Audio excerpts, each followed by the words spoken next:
Tinalo ng UST ang Lasal sa UAAP Season 87 Women's Volleyball Tournament nitong Miyerkules. Naibalik ng UST ang kanilang kumpiyansa sa tamang panahon upang malusutan ang Lasal sa loob ng 5 sets na may score na 25-12, 22-25, 13-25, 25-23, 15-13. Mainit ang simula ng UST sa Set 1 at maging sa unang bahagi ng Set 2. Ngunit muling nakabawi ang Lasal sa pamamagitan ng isang 13-4 run. Tabla sa 23-all ang dalawang koponan sa Set 4 nang tapusin ito ng UST sa back-to-back hits nila Angge Poyos at Regina Horado. Sa Set 5, dinala ni Horado ang UST sa match point 14-12 sa pamamagitan ng attack mula sa isang combination play. Muling nagbantang humabol ang Lasal nang ma-out ang service ni Bianca Plaza.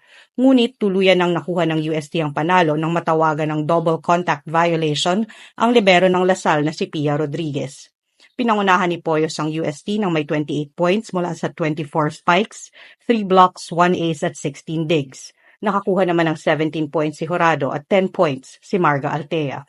Mayroon namang 24 excellent digs at 16 excellent receptions si two-time best libero Det Pepito, habang mayroon namang 22 excellent sets at 2 points ang reigning best setter na si Cassie Carvalho.